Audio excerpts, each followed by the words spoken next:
Ir-riefnu il ħakem il-Kosta Maltija u l-mewġ qawwi li kellna fl-aħħar 24 siegħa wassal għal traġedja fil-bajja ta' Marsaxlokk, il-mewt ta' raġel anzjan li ttella bla ħajja mill-baħar kmieni il-ġimgħa filgħodu.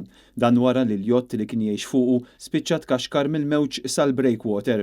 Kien il-ħamis għal ħabta tas-7 ta' filgħaxija meta l-pulizija ġiet informata illi l-jott inqata' mill-irmiġġ u nqabad mal-breakwater kawża tal-mewġ qawwi li kien hemm fil-port. Fuq dan il-jott kien jgħix raġel Ingliż li għandu madwar 70 sena u li x'aktarx kien fuqu x'kien seħħ l-inċident. Xlukkajri li tkellmu ma' Net News qalulna li l-anzjan kien bniedem ta' ftit kliem li kienu jaraw ħafna drabi jdur max-xatt jew fuq il-monti biex jagħmel ix-xirja tiegħu.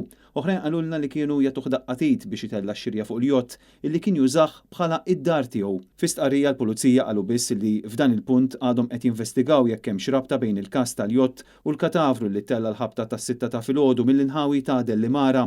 Sissa il-vittma għadu ma ġiex identifikat 100%. Fil-post issejħu l-membri tal-Forzi Armati u l-membri tal-Protezzjoni Ċivili illi assistew fit-tfittxijiet sakemm il-katavru ttella mill-baħar kmieni il-ġimgħa filgħodu. Bil-każ ġie infurmat il-Maġistrat tal-Assa Lenard Karwana li ordna l-issir inkjesta u ħatar diversi esperti fil-waqt li l-investigazzjoni tal-Pulizija għadhom għaddejn.